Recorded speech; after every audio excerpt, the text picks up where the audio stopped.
सहना भवतु सहनौ भुनक्तु सह वीर्यं करवावहै तेजस्विनावधीतमस्तु मा विद्विषावहै।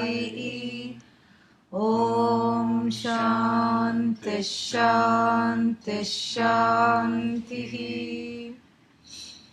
ॐ नमो भगवते वैवस्वताय मृत्यवे ब्रह्मविद्याचार्याय नचिकेतसे च। Did we see the Bhashya for the 7th verse? We have seen.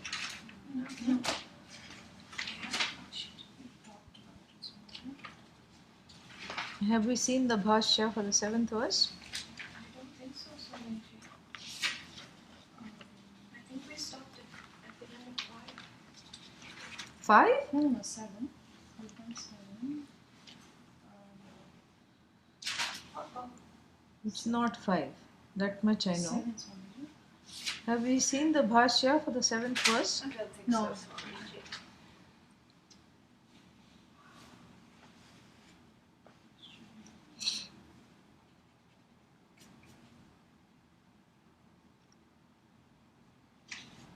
Explain the verse, Swamiji. प्रमाद्यन्तं प्रमादं कुर्वन्तं पुत्रपशुआदि प्रयोजनेषु आसक्तमनसं, that we have seen, वित्तमोहेन वित्तनिमित्त मोहेन अविवेकेन मूढं तस्मात् आच्छन्नं सन्तम् अयमेव लोकः योऽयं दृश्यमानः स्त्री अन्नपानादि विशिष्टः नास्ति परः अदृष्टः लोकः इति एवं मननशीलः मानी पुनः पुनः जनित्वा वशं मद अधीनताम् आपद्यते। मे मृत्योः मम जनन मरणादिलक्षण दुःखप्रबन्धारूढः एव भवति इत्यर्थः। प्रायेण एवं विधः एव लोकः. So this is how it is. That is why, because people evam vidhaha eva lokaha, these people are just like this. Like what? Like afore described, balaha na samparayah pratibhati balam. These are, what are they? They are actually children. Children means avivekis. They don't have viveka. And Adi Shankara concludes, and his conclusion is actually a very good connection to the next mantra. And what is the conclusion? Prayena evam vidhaha eva lokaha. That people are just like this in the world. You cannot expect anything better. This is who they are, and this is what they symbolize. This is what they want. This is how they are, and that is why, Shravanaya api bahubhihi yaha nalabhyaha. We saw all that. That even to sit and listen to it, listen to what? This teaching about the Atma from a person who is qualified to teach is a rarity. Why is it a rarity? Because it is not chosen. Unlike military service in some countries, it cannot be enforced. And if it's not enforced, even if it is enforced, it is not, nothing goes in. And it is not really chosen. It has to be chosen. That this is what the mantra is going to say, that there is a certain free will there, that is at least at the level of engagement. That free will has to say, this is, that free will is involved in this gaining this viveka, vairagya. That is where the free will is. And we'll talk about that. I keep meaning to do that. And one day it will come and it will be the right day. So to gain that discrimination and to drop all the other things which are not in keeping with what I really want, that is where that little discernment is involved. And discernment is based on free will, because that's why the animals don't have it. The animals may know that, okay, if something stomach is not okay, I have to go outside and chew some grass. They will do that. That's also a certain, perhaps a very minute way of using the free will, but it's mostly programmed. And so therefore, the free will here, this viveka, this discrimination, this so-called choice has to be made. It's really a choiceless choice, as we are going to see. So we've seen this thing. So Shravanaya api bahubhihi yaha na labhyah shrinvanto api bahav yanna vidyuhu. First thing, it's not available for listening by many people. Okay, so what? Well, I'm one of the few who's listening. Yippee, I'm great. Can I do a victory dance? Not yet, says the Shruti, because even after listening, many people don't get it. Yeah, and then the teacher is a wonder, the one who is taught is a wonder, the one who actually assimilates this knowledge is a wonder, and both from the standpoint of the teacher and the taught. So here, this is what this mantra 7 is for Vidya Stuti Artham, for the sake of praising the Vidya. Yeah, you know, Stutyahi, because through this Stuti alone, people are interested in pursuing it. Just like when Nachiketa was told, Devaihi api vichikitsa pura. Don't ask this, because this is what all the celestials also wanted to know. And what did it do to him? It made him even more curious and eager to know. So here, when something is told, especially the person who is embroiled in ragadveshas, not because they want to be, but because they are helplessly so. Nobody wants to have ragadveshas and be managed by them, but there's a certain helplessness because of the pressure created by that. And so such a person is told that not even a few people get to sit and listen to this. Then immediately there is that ruchi means what? There is a desire to learn. And so this is all for the sake of preparing the mind. The Shruti goes a long way, especially Katha Shruti, Kathopanishad goes a long way in trying to prepare the mind, and in trying to talk about this, it goes a long, long way. And then the rest we have to do. The rest is incumbent upon us to decide whether we want to do this or not. But the Shruti goes a long way. So all this is to prepare the mind and to make the Vidya much more, what is the word for it?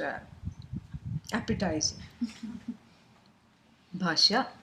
Shravanaya api. Shravanaya api. Yeah, you can either say Shravanaya api or you can say Shravanaya api. You cannot say Shravanaya api. Okay? Yeah. Shravanaya api. Shravanartham. Shrotumapi. Yo na labhyah. Atma. Bahubhihi. Anekaihi. Shrinvantopi. Bahavah. Anekah. Anye. Yam. Atmanam. Na vidyuhu. Yeah, let us stop there. So, Shravanaya api, he says, it's very straightforward. The Bhashya is not very complicated. So, fourth case, he makes into Shravanartham. This is a nice trick. You use artham and then as a compound at the end, and it gives the meaning of the fourth case, and then it declines just like other, it becomes like it becomes like a compound, Shravanartham. So that you can make it a compound. But here, Shravanaya, the fourth case sense is important. What is the fourth case sense? The fourth case is to listen for the sake of listening. It is not available. And that gives us a hint that what is needed for the sake of listening, which is not available here. Na labhyaha, na labhaniyaha, that which is unavailable. Labhyaha, it's like a potential participle. Yeah, so it is not available for the sake of listening. What is it? What are those things that is not? So one you can say is the Atma is not available for the sake of listening. Why is the Atma not available? Because like I mentioned, the teacher is not there, student is far away from the teacher, you know, and you don't have a computer, so you cannot go online. I mean, that is impossible in this day and age, but nonetheless.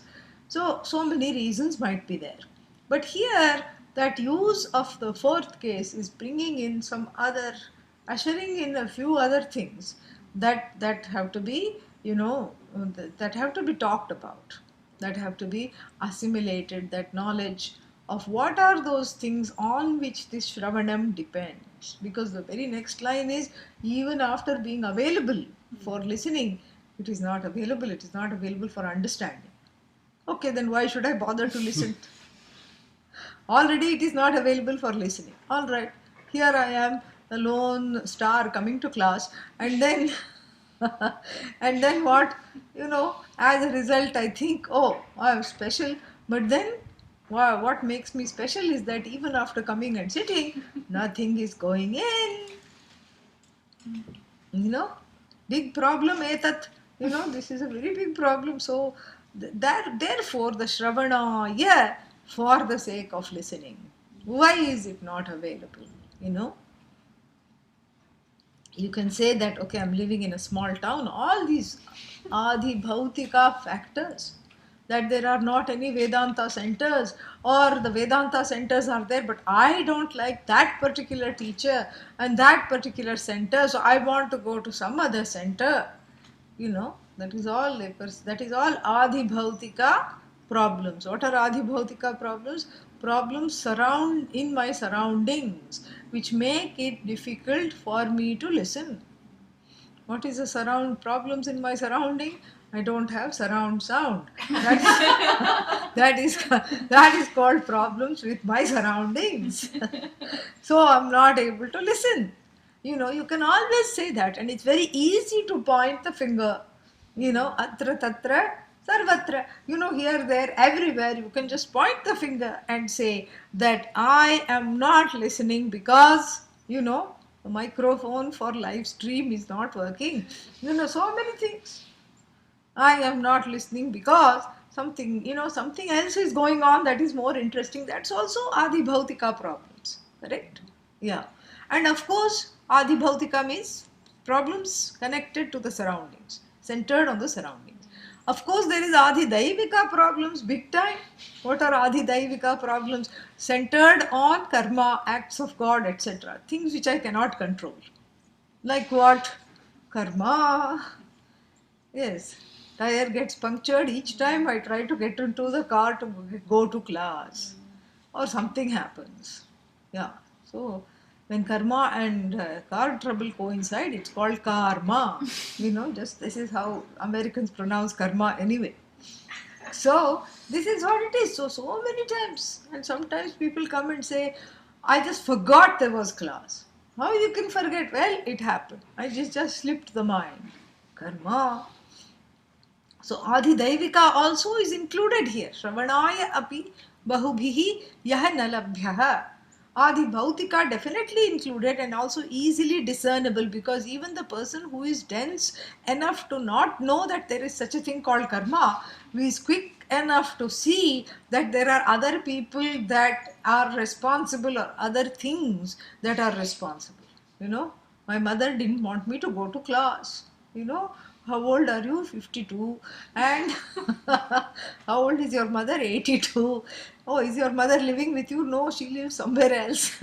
But she phoned and said, don't go. So, like this, all these, this is easily discernible. You know, this one is my problem. My family members don't want me to gain this knowledge. They are the problem, and car is not working, that is the problem, and then distance is too much, that is the problem, teacher is not good, that is the problem. And I when I was living in that city, I used to go to this particular Vedanta center, which is not here. In fact, there is a center called Vedanta Center. Yeah. I think it is Ramakrishna Mission. Everywhere it's called Vedanta Center. So then that is the thing. So Vedanta center, which I used to go to, is not there. This is all what is in the surround sound level. Yeah. And then finally what? Shravanaya api nalabhyaha, why? Kasmat, ragadveshadi, adhyatmika, pratibandha nimittatvat. This is the, because of the final, block. Whenever there is a block, when you say nalabhyaha, there is a block. That means we have to look at it from three angles. What are the angles? Adi bhautikam, karmic pratibandhas, karmic blocks. Adi daivikam, karmic blocks. Adi bhautikam, blocks connected to or centered on, or so I think, the surroundings. And finally what? Adhyatmikam, centered on I. That is the least discernible, because one is always outwardly focused, and being outwardly focused, what happens? That one is always interested and eager and quick to see what is happening outside. It's very easy to point the finger and say, because of this I am late to class, because of this I'm having this problem, because of you I'm not able to attend class. This is all very easy to say, because the pointing finger, this is called the index finger. Why is it called the index finger? Because it makes an index of all the problems connected to the others. This is the Adi Bhautika finger. Yes. Yeah, and then the wrist, that's why the wrist has got so many bones, 18 bones in the wrist. And why? Because this Adi Bhautika finger has to finally point here. Yeah, Adhyatmika. And what is this Adhyatmika? Here is where the mind has no desire to even commence it. This is where it is. Some vague desire is there. Yes, I want to be free. Why do you want to be free? Because it rhymes with we. How do you want to be free? I want to be free through so many means. I want to just go and glide in the sky. I want to buy a boat and then go somewhere. Where do you live? In Kansas. Then what? Landlocked from all sides. In a landlocked state, right in the heart of the United States. All 50 of them, that is where I'm living. Well, okay, then if you're living in Kansas, then what are you going to do with a boat? Well, I'll find a body of water. Even if I have to dig one myself and make a man-made lake, I'm going to find this because I want to do this. Why don't you just move? Don't have the money, don't have the time, don't have, my business is all here. This is the kind of the thing, Adhyatmika. That is what the whole thing is. So the mind is there somewhere, freedom. I want to do something unusual, something no one has done, something because I really said so and because I want to do. But what am I going to do for that? Something else. Yeah. I want to plant, I want to have a lovely garden. Oh, you have a backyard? No, I live in a high rise. Yeah. So what are you going to do? Have a little balcony garden? No, in our high rise, balcony gardens are not allowed by the cooperative society which owns the place. If you live in a high rise, nothing belongs to you. Ceiling is the top man's floor. Your floor is the bottom lady's, the lady living underneath you, her ceiling. The walls, outer walls belong to the society. The inner walls are just what? The thing, you own the space. That's all. Oh, you can own Akasha? In America, anything is possible. That's all it is. And so you cannot garden because, if you water the garden, what will happen? The people downstairs will get Abhisheka every morning. So, and then it will all rust the balcony and everything. So many apartments don't allow these hanging gardens like you see in Europe. They don't allow you to have a little window box. So what are you going to do? Have a balcony garden? Well, I'm not at home, so I can't do that. So it's difficult. It's too hot. It's not the right temperature. What are you going to do? I'm going to have a Shirshasana garden. Shirshasana garden means what? Upside down garden. Yeah. There is a new thing. Right? For all these people living in confined spaces and places, you grow the tomatoes upside down. Poor confused tomato. Yeah. Yeah. Urdhva moolam adash. So the roots are up and the tomato is down. Poor thing. It's all some hydraulics and some water gardening and some aqua something and everything like that. And it's very ideal for people who are going out and who forget to even feed their child, let alone water the garden. Because once a week the water has to be replenished, and if it is connected to some gadgetry, it automatically gets replenished. And then what happens? The roots are upwards in the water somehow, and then something is happening, and the tomatoes grow downwards. Yeah. And the tomato is confused because it says, all my life and my parents' life and my grandparents' life, we never thought of ourselves. We thought of ourselves as English and coming from a very nice clan. We thought of ourselves as the royal vegetable, and now we have been reduced to a potato, which gathers the dirt. We are growing downstairs. We are growing adho mukha. This is not fair. And so you have a confused breed of tomatoes. Tomatoes without self-identity. Why? Because of this innovative person who refused to look into Adhyatmika. And the only way the person could look into Adhyatmika was by saying, I want to be free and I want to do something. And these are the kinds of things people do. And then they want to grow one side oranges, another side pear, same tree. Very confused, extremely confusing. Yeah. And then, so that the people can look at this one side orange, another side pear, and say, what a pear.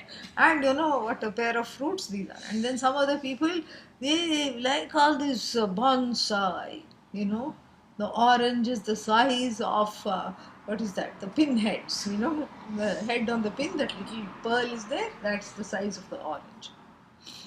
This is how it is. And everything is pruned and groomed and, tiny tree and tinier fruits. Only the gardener is life size. Everything else is tiny, tiny. Even tiny shears to cut those things. All these things come from this adhyatmika problem. Shravanaya api bahubhihi. Bahubhihi means anekaihi. By many people. Aneka here doesn't mean not one. By many, many, hordes, teeming millions of people. Why? Because they refuse to see the problem.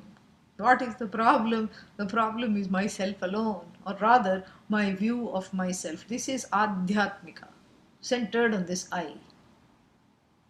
I refuse to see the problem. And therefore what? I refuse to see. I cannot. Not that I refuse to see. I cannot see the solution because my understanding of the problem is compromised. Because the finger is always there. Finger is here blaming Bhagavan. Why Bhagavan is up, I don't know. But this is how it is. Yeah. Why not say this? No. It's always there and there. And all around me is the problem. And Bhagavan is the problem. My horoscope is the problem. The Shani, the Saturn is come back. It's returned. And this is in the wrong place. That is in the wrong place. This is the problem. And therefore what? Therefore, I don't focus on the only thing that I can change. Can I change Adi Daivikam? No. With prayer perhaps I can intervene. But for that also I need to look at myself and see what is there.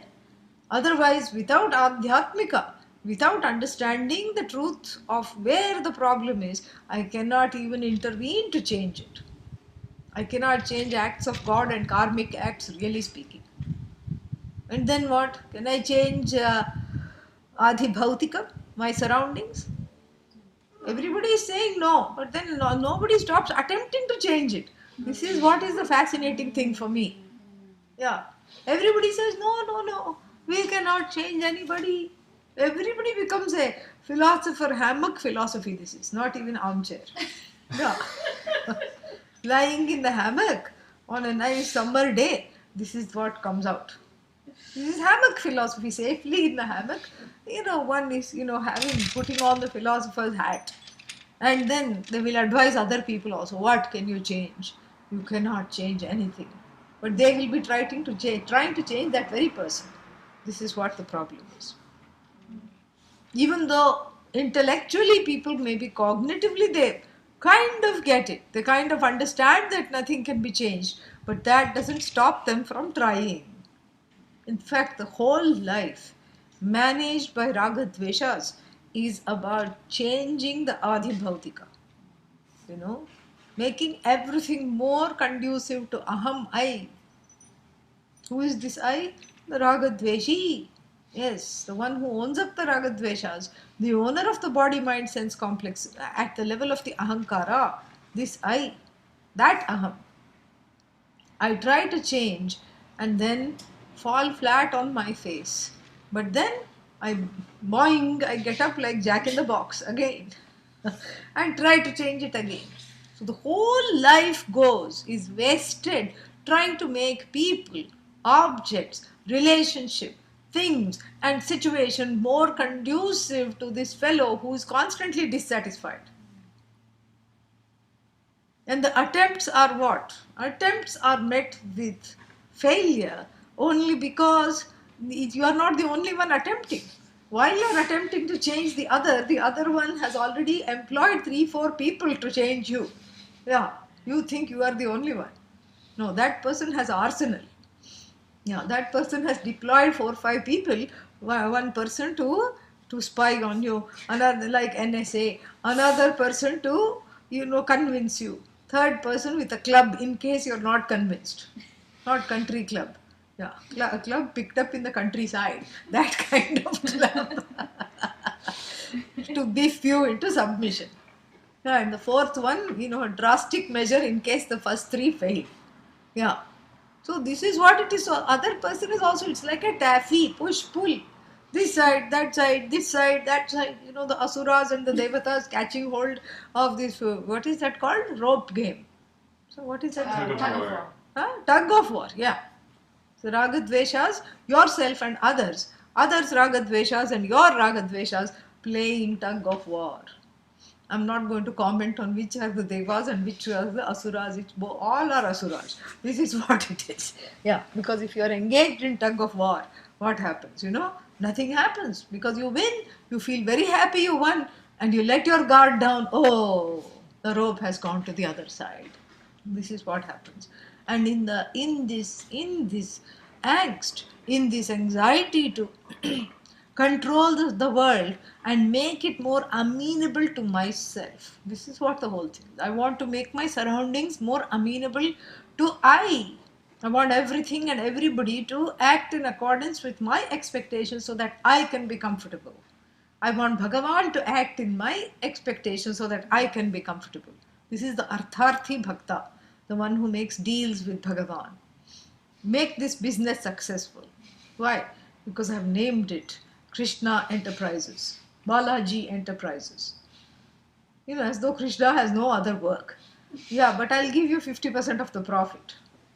This is what it is. So, controlling the surroundings, controlling even the Daivam, that element which is not controllable, even trying to control that through my efforts alone, not through prayer. Even the prayer becomes an ayasa, an effort, a calculated effort with which I greet the world. No wonder that this is missed. That perhaps the problem is not centered on the world. Perhaps the problem is not centered on the universe. Perhaps the problem is centered on aham, I alone. And this I has to be looked into. Am I just a excess baggage of ragadveshas? Yeah. Each time I have to go somewhere, it's a problem. I am high maintenance because I have to carry all these things. And then when I carry all these things, what happens? I'm weighed down. And then I'm uncomfortable. I'm cranky. And the ragadveshas make me cranky. And this cranky person, gets involved with another cranky person, doubly cranky. Everything is cranky. In-laws cranky, outlaws cranky. This is what the whole thing is. And so when you say Shravanaya, when the Shruti says Shravanaya api, Adi Shankara says Shravanartham, for the sake, Artha here means for the sake of listening, you know.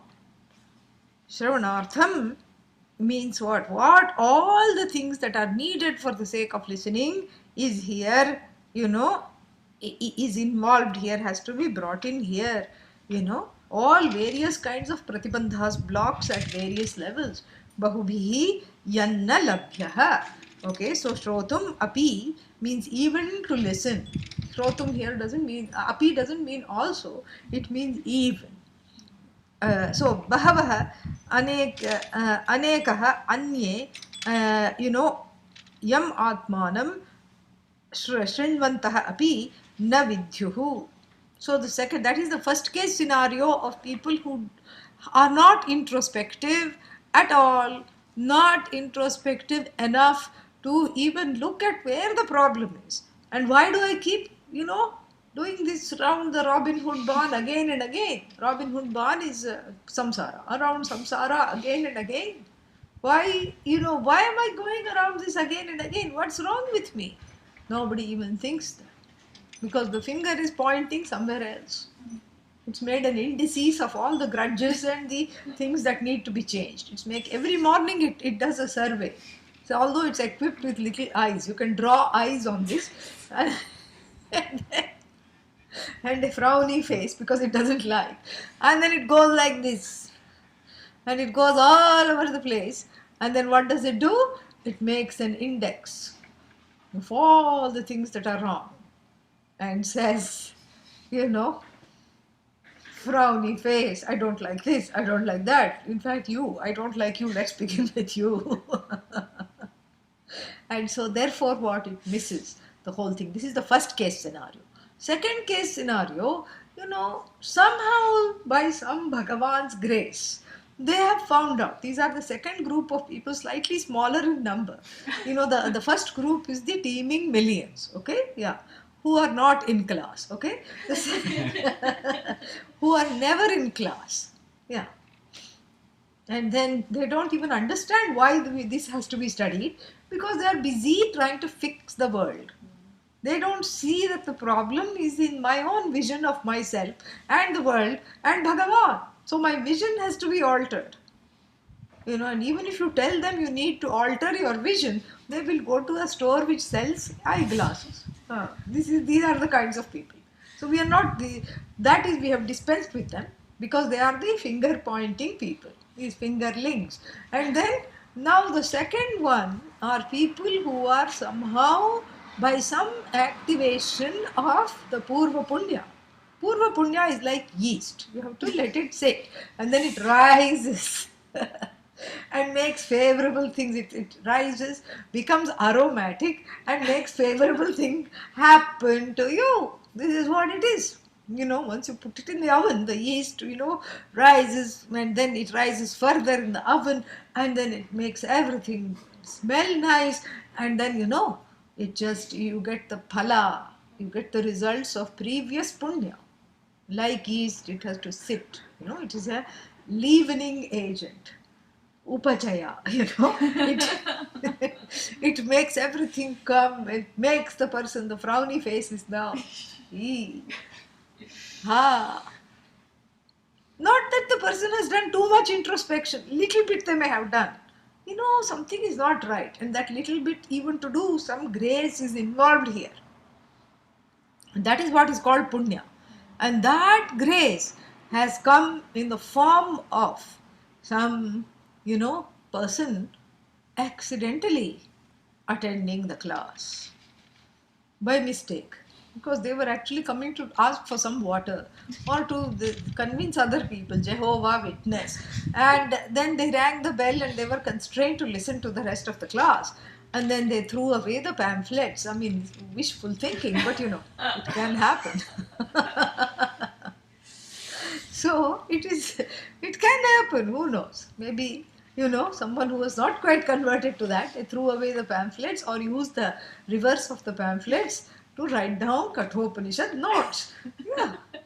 So, but then what happens, you know? Nothing happens still. You may be dragged to the class like the horse to the water, but you cannot be forced to drink it. One cannot be forced to imbibe and ingest and or assimilate this vidya, because here there are other pratibandhakas. What are pratibandhakas here? Blocks. What are the blocks? Here it is, it is important to look at the qualifications. What are the qualifications that are needed? The qualifications that are needed have to do with being able to see the root of the problem and bringing this frowny finger here. Aham, tvam is not the problem. Aham is the problem. The problem is centered on I. If the problem is centered on I, logic demands that the solution cannot be centered on not I. Solution is also centered on I alone. This is the demand of logic. You have to be able to connect the, dots. Yes. Connect the dots and say, oh, this is the picture that's emerging. And when the Vedantin wannabe connects the dots, they see Adhyatma. They draw themselves, and they draw the strength from themselves, and this is what it is. So you have to be able to connect some logic has to fire. And what kind of logic? The logic that is a basic logic. We are not talking of logically deriving the Atma through some truth tree. No, yeah, there is such a thing called truth tree in logic, but that is not what we are talking about. We are talking about Atma is myself. And if this Atma is myself, then, and in spite of, this is some kind of connection. This is a certain anumana, arthapatti I have to do, some logic, some inference. If the problem, if everything is centered on myself, that I am trying to make myself happy, fact A. Fact B, I'm failing miserably in making myself happy using all these yantras, tantras available to me, and mantras too, you can bring in. Nothing is changing. So therefore what? Maybe I'm not reading the problem correctly. This is what is called vivek. What I want is contentment. And where am I seeking contentment? In the most discontented place there is, which is called the Jagat, which seems to be the discontent magnet. Not only whatever I encounter fills me with sadness many times, either because it is inherently something is wrong with it, or because I am afraid it will go away, therefore I am sad, or it does go away, therefore I am sad, therefore I am back to discontent. Not only that, but it is happening for others too. And yet I won't stop engaging with this Jagat, trying to change it to make me feel contented. And then there is Vyabhichara, because at certain times I am always contented. Vyabhichara means there is a certain contradiction, a move, a change. Sometimes I seem to be very contented, like in sleep. That's when other people are discontented. Why? Because they cannot sleep because I'm sleeping. Why? Sound sleep. Yeah, I'm sound in which the sound which is coming from me, that sound. So I'm very contented. No problem in sleep. No problem sometimes, even when there is no desire, I feel very magnanimous towards the world. Rarely, but it happens. And I'm happy for no reason. And then I get anxious because I'm not anxious. Sometimes people call and say that I'm anxious because there is nothing to be anxious about. Now, this is what is called kapola kalpitam, when the skull starts to think this is the problem. The skull should just be a covering, a kavacha for the brain cells which should be thinking. That's all. So anyhow, now the second kind of people, this is viveka. Discernment of the problem. What I want is nitya. Nitya means that which doesn't change at all the times. Change makes me appear to be cross. And sometimes paradoxically I keep seeking change, thinking that I'll get something constant. But that doesn't happen. This is viveka, that there is something wrong in the way I'm looking at this situation. And since I seem to be happy at sometimes for no reason at all. Perhaps I'm looking at this wrongly. I need to focus on myself. It's not that the world is the problem. I am the problem, Viveka. And also Viveka part A, part B of Viveka is to know that no matter how much I do, I'm not going to manufacture this contentment.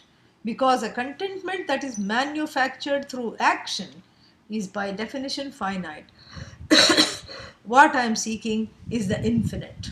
What I'm seeking is the infinite. But anything that I manufacture is finite.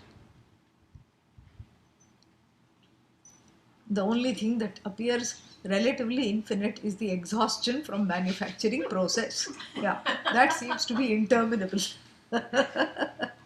Relatively so. So I'm constantly exhausted. I'm constantly not getting what I want. And therefore, I have to look at something here which I'm missing. I'm missing this clue which is larger than life. And what is that? Perhaps my efforts are wrongly directed. I'm deploying my efforts in the wrong place, in the wrong time, in the wrong way. That is part B of Viveka. Is that this is nothing to do with action. Perhaps what I seek is limitless, is uncreated. Therefore, it is uncreated. Therefore, it's not an object. Perhaps it is the very nature of the subject. This is Viveka. What I want is really myself. The finger finally pointing here is called Viveka, discernment, the correct reading of the problem, which is a precursor to finding the right solution.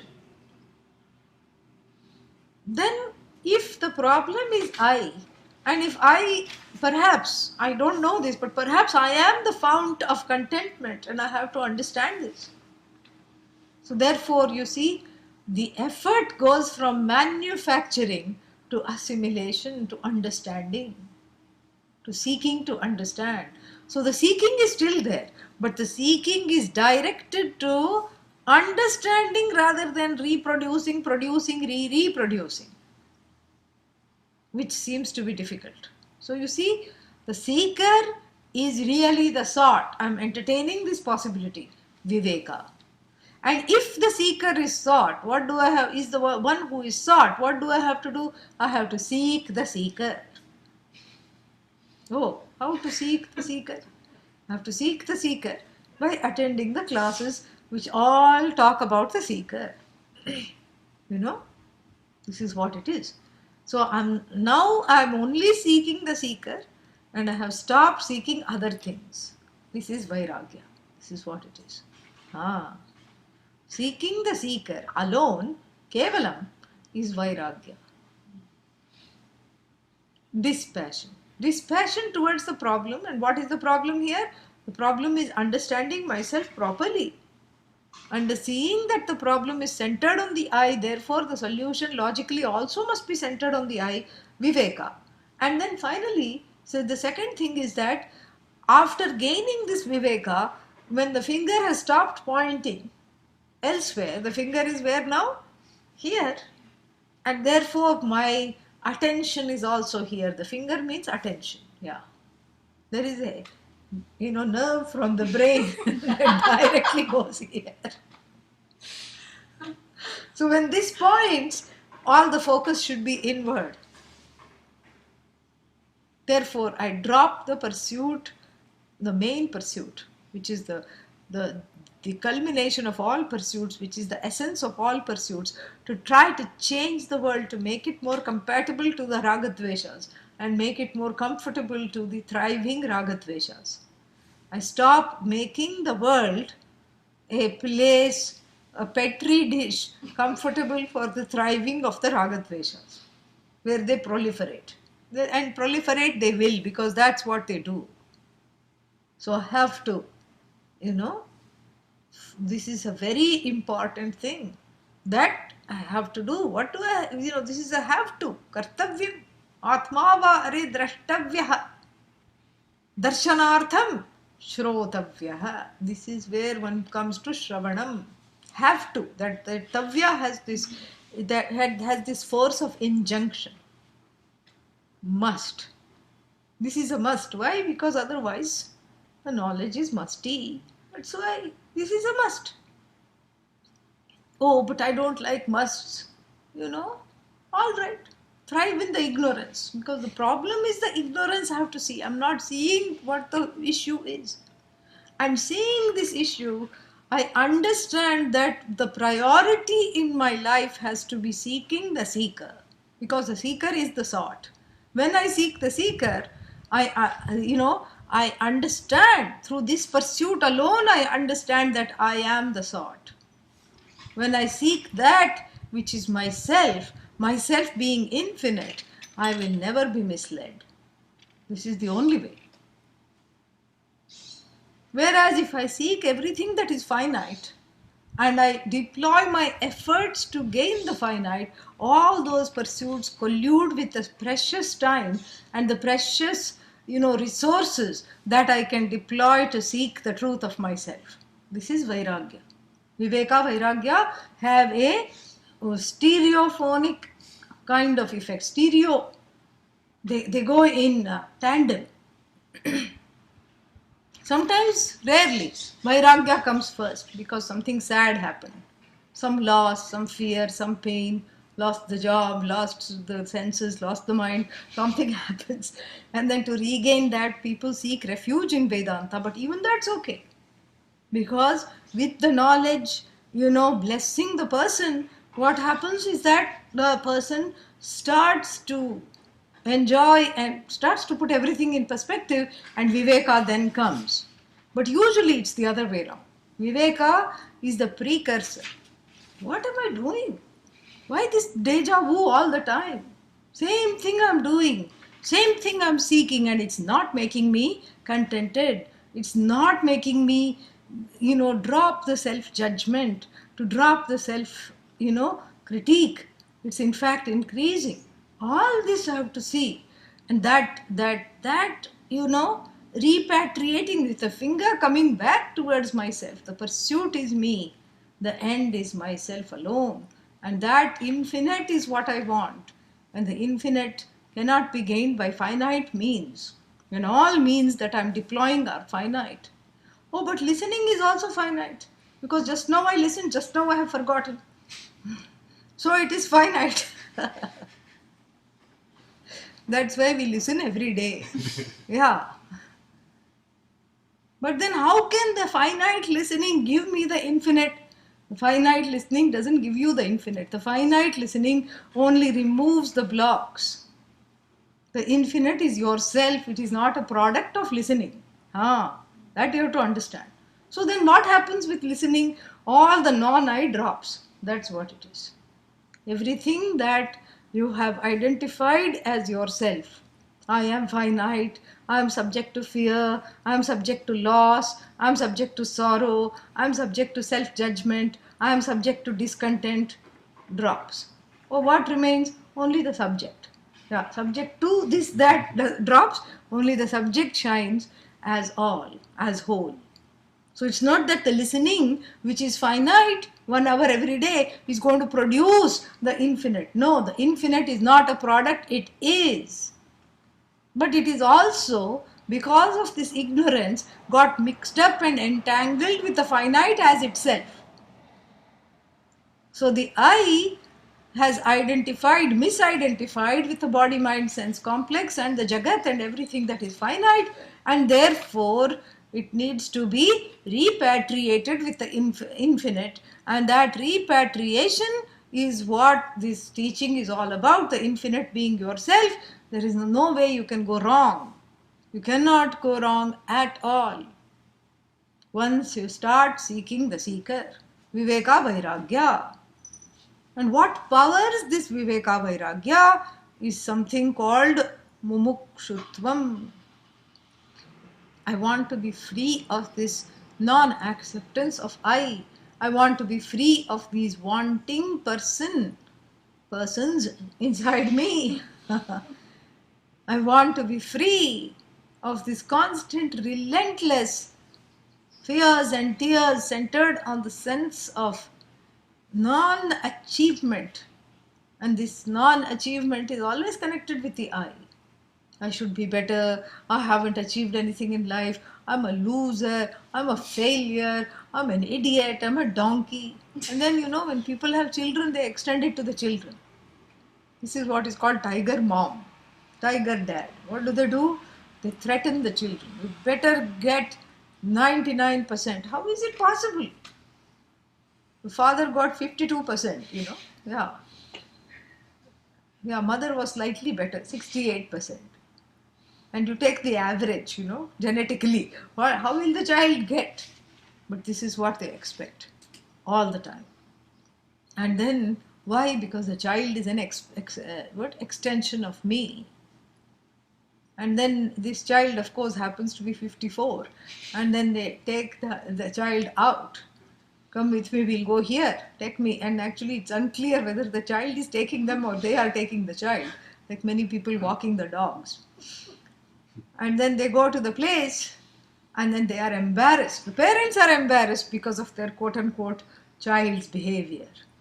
I don't want to go anywhere with you because you embarrass me. This is what the whole thing is. You are a embarrassment to me. This is all thinking of the child as an extension of oneself. This is a logical conclusion if one is not ready to make this turn from the all around to back to myself.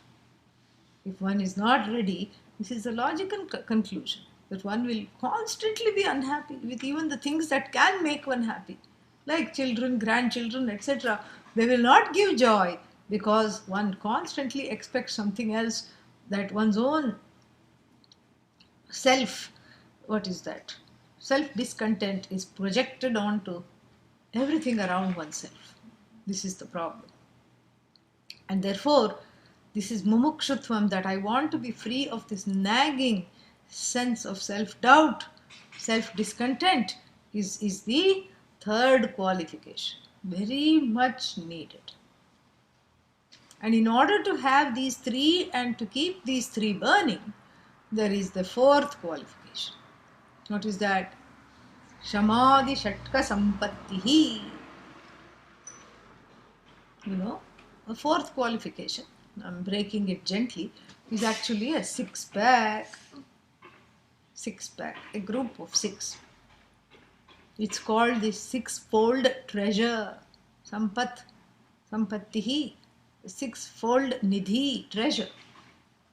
And it is to be treasured because once it is cultivated, it gives dividends in the form of self-contentment, in the form of the teaching, blessing one. That's why it's a treasure. You cultivate it, you make it grow, you put it in the bank, and then you can bank on it.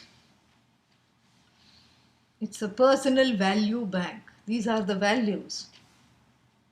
And there are 6 of them. Again, the first two go in pairs. Dhamma and Shama. What is Dhamma? Dhamma is the first level of interception with regard to the organs of action, speech included, when it is not wise to do so. When is it wise? Never wise. When, I am triggered by something, and of course, the reactive mind says, lash out, give them a taste of their own medicine, let them stew in the hurt that they gave you, give it back, throw the mud at them, back at them. The tongue is ready. The tongue starts dancing in the mouth. Let me go. Let me tell you what all I will say. I will do you justice. Put me out. Just, yeah. Even to make a face at the person. Put me out, the tongue says. And then if one lets the tongue go, what happens? It's like an arrow. It hurts. Oh, but they hurt me. Yes, but what? Therefore I hurt in return. But this return hurt sometimes is more than the original hurt. And therefore, this Dhamma means being able to gaining the ability to intercept my reactivity at the first level, which is the level of the organs of action. I want to say something mean, I stop. Because my judgment is not sound right now. I'm angry, I'm upset, I'm all riled up. I stop. This is the first level of interception. Sometimes the anger is so much, instead of the tongue, the hand wants to come out. The leg wants to come out. Give that person a nice kick. Kick them. Then I remind myself I'm not a donkey. May have been in the last life, but this life I am not a donkey. I remind myself. And so this level, the reactivity is intercepted on two levels. First, at the level of action, connected to the organs of action, hands, legs, tongue, etc. So the impulses, the raga dveshas are intercepted here at the level of the organs of action. And then the twin of Dhamma is called Shama. It's more of an inward processing. First you intercept at the level of the outward, whatever is available to react with, all the organs of actions that I command. And then, that is just a stuffing in of the feelings. The feelings are not yet gone. Yes, I have stopped myself from hitting somebody or saying something cruel that might have been potentially cruel. But what? But the feelings are not gone. The feelings are brewing like Madras coffee inside, strong and dark and full of rajas. They are brewing. French roast is happening inside. Sounds bitter. So, yeah, bitterness, lot of bitterness is there that I have to process. So the long-term processing, the introspection, the gift of introspection and the processing of the hurts through which I heal those hurts or I incapacitate them from troubling me is called Shama. This is what is Shama. Shama is getting to the place of calmness so that in the future Dhamma is not even required. Because at the level of the mind, I become responsive rather than reactive. Reactive means I want to do something immediately. And the doing is, and the not doing that wanting to do is Dhamma. But that wanting to do is not gone yet. So I step back, I give the person a benefit of doubt. Generally they don't say such thing. Maybe they are upset. Okay, never mind. Oh, I know their background. Even more reason to give them benefit of doubt. Given this background, this is how they will react. Given this background, this is how they will act. And also one more thing, Shama means one more step. This is the first step. Second step, given my background, if they act like this, this is how I will react. So therefore I disengage from this action-reaction and I watch my background. I just say Namaha to their background and I allow this background to be in the background, to not come into the foreground. Dhamma. A quiet, quietened, resolved mind. Resolved of what? The past hurts. Because even when something happens in the current situation, that one gets riled up, angry, hurt, afraid or sad, is nothing to do with that situation right now. It always has to do with the past. Whose past? Don't say the neighbor's past. My own past. Oh, but doesn't the neighbor have a past? Yes, that should be the neighbor's problem, not my problem. That's the neighbor's problem. If I make it my problem, I become codependent. This is what it is.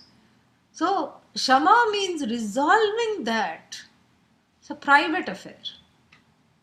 And it helps. Other things help. Therapy helps. Yoga helps, especially with Dhamma, because one becomes slow in reactivity. And also the mind becomes slow. Shama, Dhamma, yoga helps because the movements become more studied, deliberate, and very easy. And this is what I have to do. This is what I have to make the mind such that it is available for the teaching. And a mind that has Shama and a person of free will who has Dhamma is the person where the will and the mind can be directed towards the pursuit of the knowledge. Otherwise, if I'm reacting all the time, and if all the grudges, if I'm not reacting but the grudges are sitting there, I'm becoming a begrudging, bitter person, then also, Shrinvanto Bahubhi Yanna Labhyaha. Even if I'm brought into the teaching situation through Purva Punya, through the past good deeds, etc., as a blessing, nothing will go in. So, this I have to cultivate Shama and Dhamma by not reacting, by taking the time to sit and respond to the things, by taking the time to sit with my own discomfort without stewing in it. Stewing is not Shama. Sitting with it and allowing it to integrate and embracing it, being brave enough to embrace it, that is Shama. And Shama Dhamma together brings Uparati, which is a kind of a mini Vairagya with regard to the attention where the mind goes in pursuit of all things that are not necessary. Uparati. Useless things are given up. Renunciation is taken from needless pursuits to bring the mind back here. Then the next one is called Titiksha. Titiksha means allowing the discomfort around me that I cannot alter to not overwhelm me. If I can alter, of course you can alter it. Alter it. We are talking of the uncomfortable situations that cannot be altered.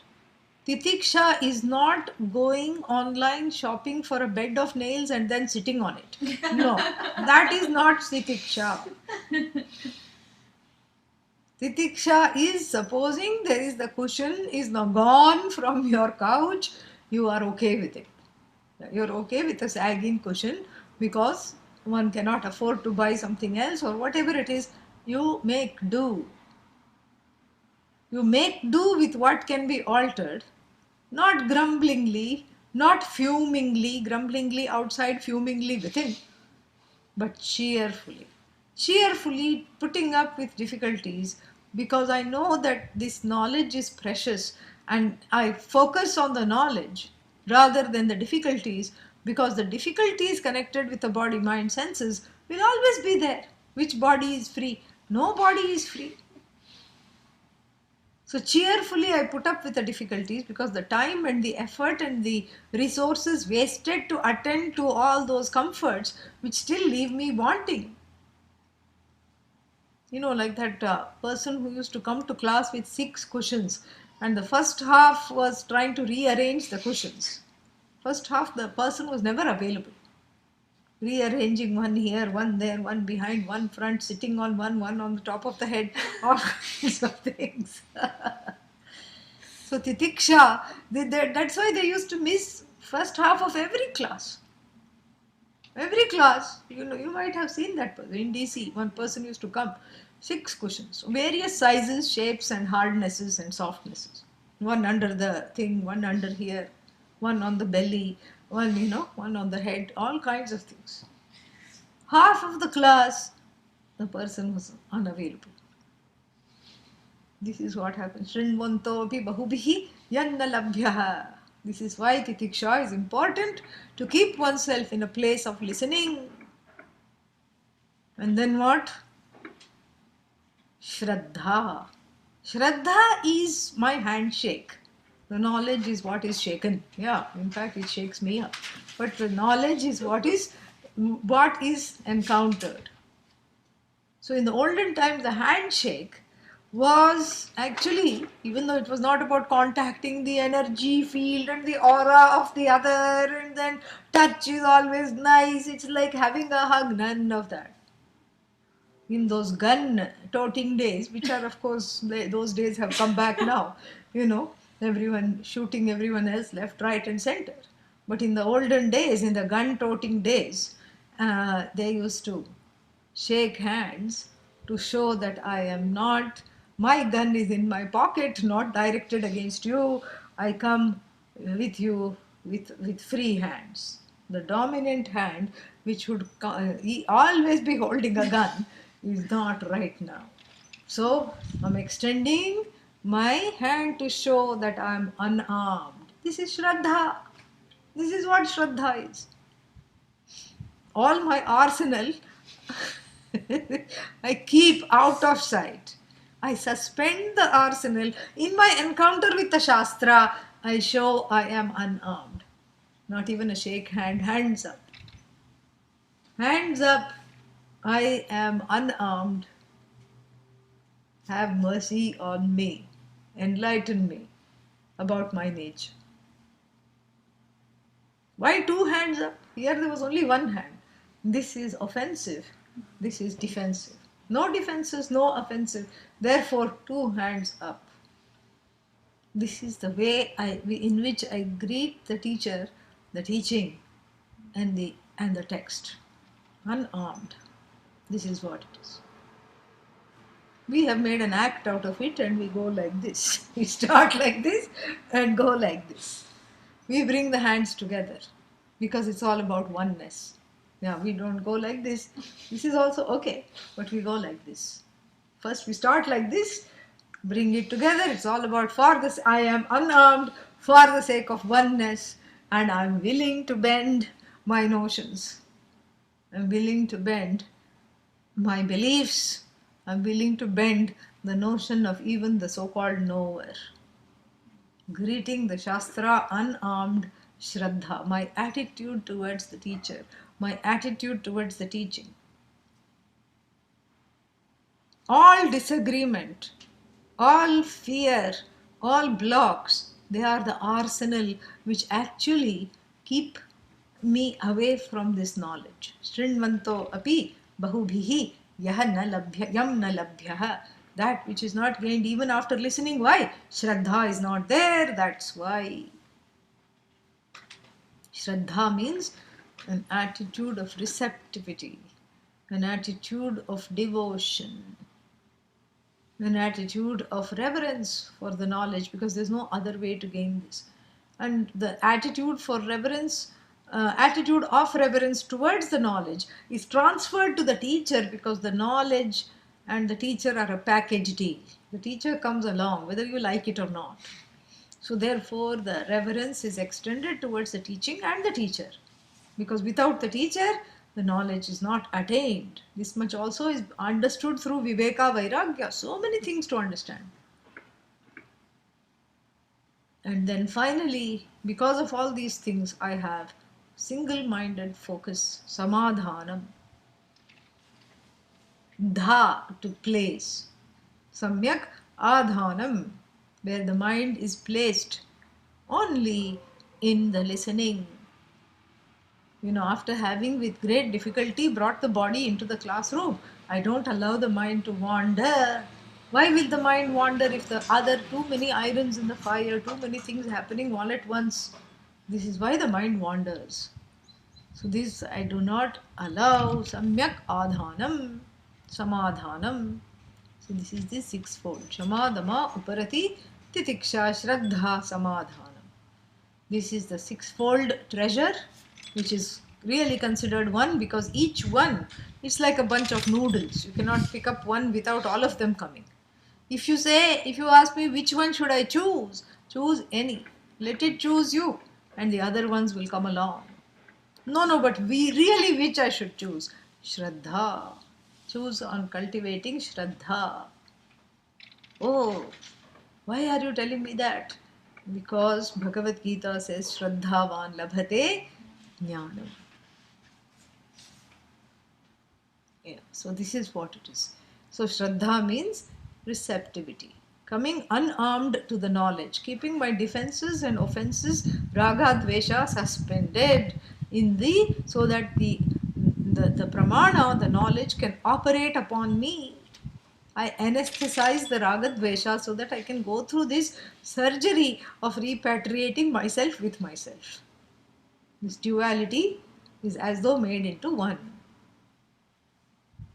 That's what. It's more of an anatma tumor removal surgery. Yeah, all kinds of malignant tumors that have grown, which are not I, which are making me grown, are cut off and removed. And for this surgery, that anesthesia, so that I don't question what is being done and how it is being done, because that I, the questioner, has to be, removed or at least lightened.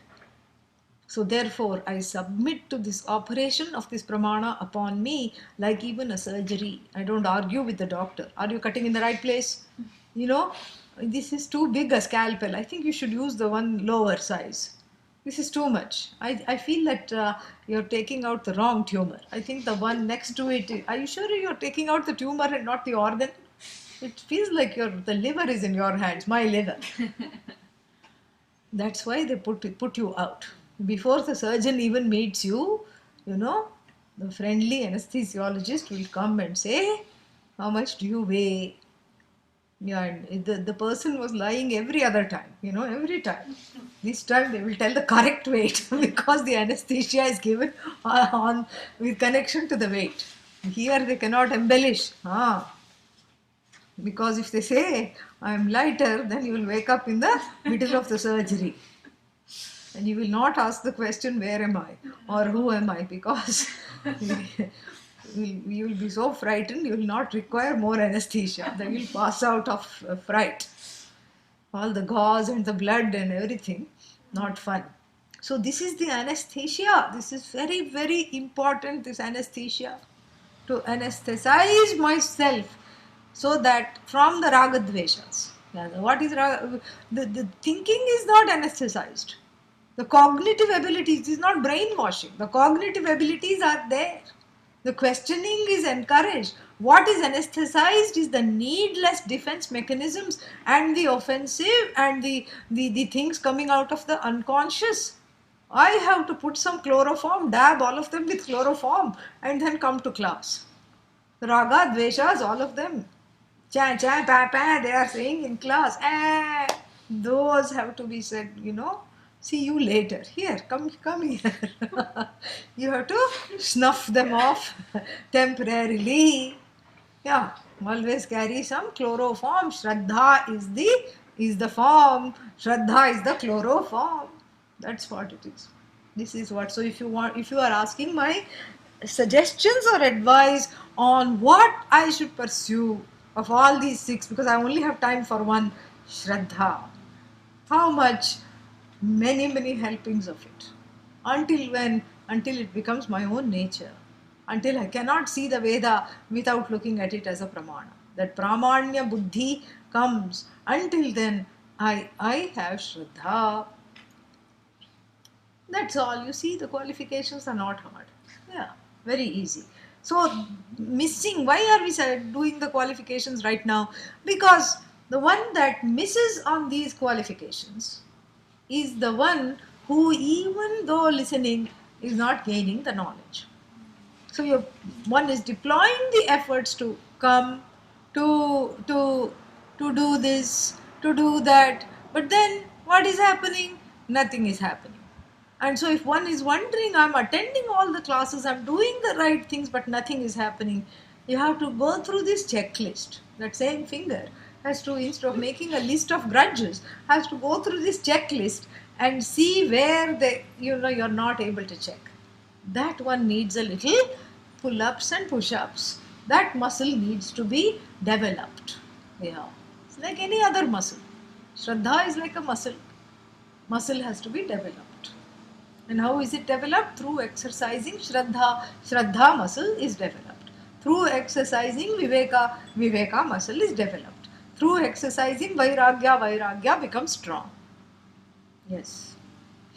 So many ideas are coming, but I'm going to be some other time. Yeah.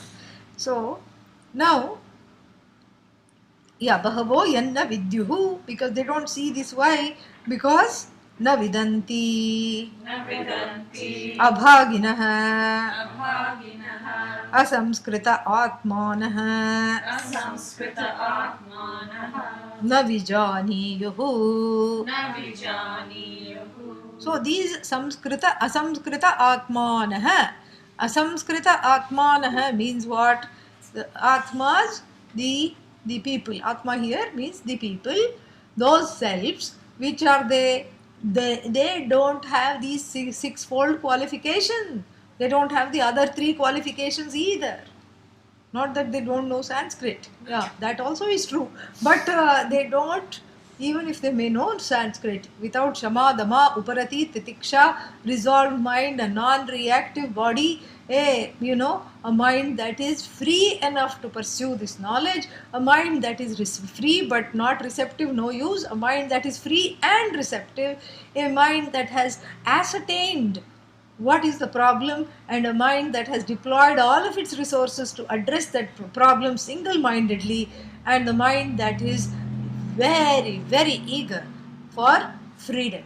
This is what one wants, and if any of these are missing, if you feel like one is wasting one's time, if anyone is feeling like I am wasting my time, please check up on this checklist and see what push-ups in which area the push-ups are needed. Yeah.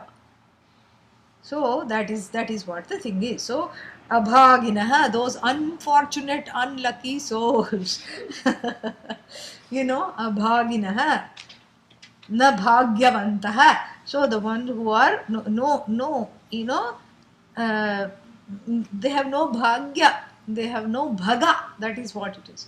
Bhaga means that feeling of inhabiting things. I mean, they don't even inhabit the selves. Bhaga comes from, Bhagavan is in Bhaga. The Bhaga is there in Bhagavan. Bhaga means that, Aishwarya, that overlordship of oneself, the self-mastery is Bhaga. And the ability to have that largesse, Bhaga. Anything that is in abundance, anything that makes one feel prosperous with regard to oneself, that is self-Bhaga. Relatively speaking. And Bhagavan is all Bhaga, is Bhagavan. But then to meet and greet this Bhagavan as myself, some Bhaga I have to produce. It is there. I have to tap into that little Bhaga. Whatever little Bhaga is available with the tools of Shraddha, Samadhanam, etc. I have to dig in with the shovel of Shraddha. And then, see that there is some auspiciousness. Even though I think I'm bad, I'm not that bad. Just like Nachiketa said, Bahunamemi Prathamaha, Bahunamemi Madhyamaha. I come either first or second, never the last. So Bhaga is that self-esteem, a certain amount of self-affirmation to greet this self that affirms everything. To greet the self that is all. At least I should have a self that says I'm small, but I amount to something. But if the self itself, the self-esteem is non-existent and minuscule, that even though one is brought to this class, which can really, chase all the blues away, one doesn't gain anything. Abhaginaha, low self-esteem. The self-esteem is gone underground. That's why I said shovel of Shraddha, to dig it out. And abhaginaha, asamskrita atmanaha. So two reasons why they don't, listen, why they don't hear even if they are listening. Why? One is because of low self-esteem. Second is because the preparations are wanting. Either or and or. Na vijaniyuhu, because these qualifications don't exist, they don't understand. Kimcha. Asya vakta api Asya bhakta api आश्चर्यः आश्चर्यः अद्भुतवत् अद्भुतवत् अनेकेषु कश्चिदेव अनेकेषु कश्चिदेव भवति. भवति. To make matters more spicy, not only is it not available for listening by many, even the ones who do come don't understand, and then to make matters more confounded, the teachers of this are also very few. Very few teachers who can inspire a certain awe in you. What the people call wow factor. Yeah. This wow factor is the most stupid thing, really. Because, people get wowed by all kinds of things. People get wowed by some stupid video floating over the internet. It has gone viral because everybody said wow, wow, wow. And then, and when enough raga dveshas are collected, it has collected enough ragas, likes, it is gone viral. That's what they say. But that's not the wow that we are talking about. Here in Vedanta, the wow has to be converted to how. How the knowledge is disseminated becomes inspiring when the teacher can communicate that which is yourself and hand you back yourself to you. That is the how. That is the wow in Vedanta. The wow in Vedanta is the how. The pedagogy is the wow. That is how it is. How to communicate that which has no problem, for which there is no solution. That is the wow. How to eradicate a problem that really doesn't exist. That is wow, wow. That is the how. And how to, how on earth do I communicate this knowledge of non-duality by creating a duality, teacher, student, text, Ishvara, Jagat, Jiva? Wow, wow, that is how. And this is what it is. This is the wow factor, is that it is based on a series of paradoxes. The final paradox between seeker and sought, that is also said, that is also made invisible by saying the seeker is the sought. That is what the whole finger was all about. That is the wow. The wow is really the how. So the teacher who is able to communicate this how becomes inspiring. Because the teacher lives, lives that how. What is that how? It's now. So the real wow in Vedanta is not wow, and the how many people don't understand, so it is the now.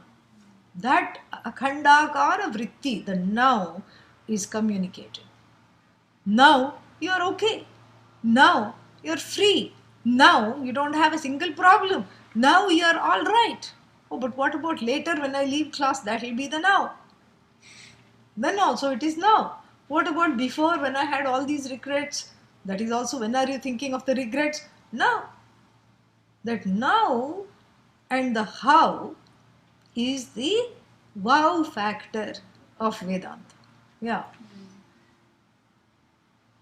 That is what it is. The how is the pedagogy, the now is the vision. And those two together become wow, wow, wow. That is what it is. So Adbhuta. Adbhuta means the wow factor. The wow here is only how it is communicated, and that everything is all right, all now. It's all about the now. The self is now, everything is in the now, and the now is forever. That is the big wow. When you look into the now, it is all the time. The now never ends. You can keep saying now, now, now, now, now, now, now, now, now, now, now, now, now. It never ends. Every second is new. And this is the how. This is what it is. The how is the pedagogy, the now is the vision, and the two together become adbhuta. Wow.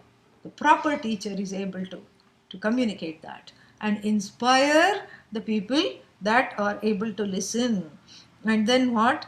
So kaschideva bhavati. This chit, kaschit, chit and chana are indeclinables that are used to to show that there is only one. So there's only few like that. Kaschideva bhavati tatha तथा shrutvapi asya श्रुत्वापि अस्य atmanaha आत्मनः kushalaha कुशलः nipunaha निपुणः eva एव anekeshu labdha अनेकेषु लब्ध्वा kaschideva कश्चिदेव bhavati. भवति Yeah. Rarer still is the person who listens to the how now and says wow. Yeah. The wow is not said by the teacher, the wow is said by the student. The wow is the receptivity. Oh, wow, this is what it was. Oh, I didn't know that. This is for Kushalaha means the one who is qualified for this knowledge. Nipunaha, Dakshaha. That is the one who is qualified for this knowledge. How? Through all those mechanisms we talked about, with those concepts, those values that one has to invite and usher into one's life and develop it. You have to go to Shamadama gym and work out. Yeah. Oh, where is such a gym? All around you. Just encounter life.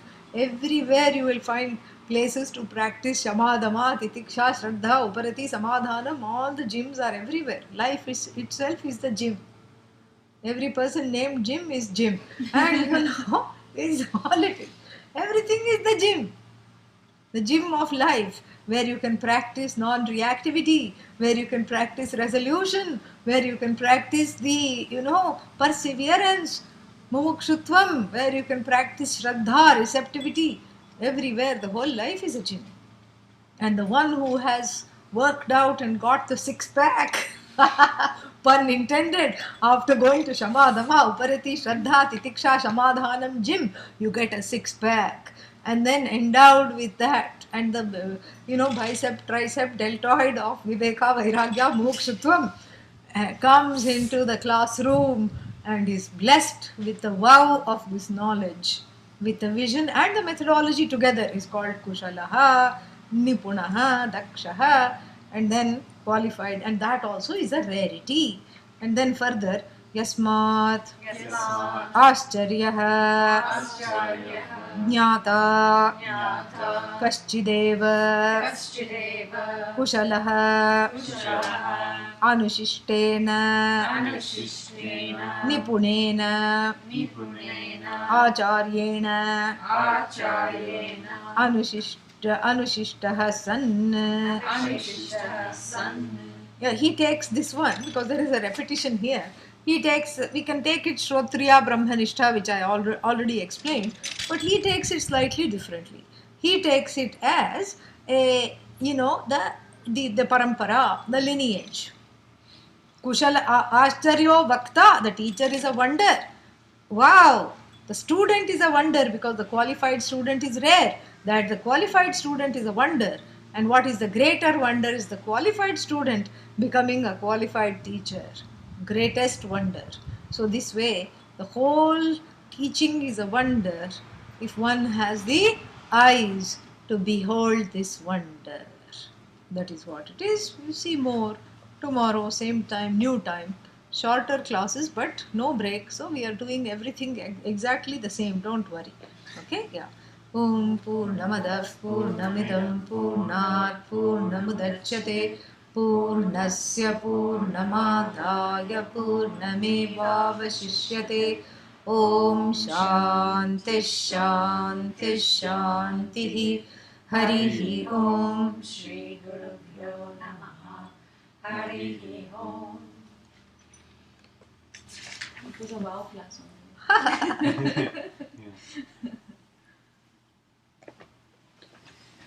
Namaha. 4 o'clock Bhagavad Gita.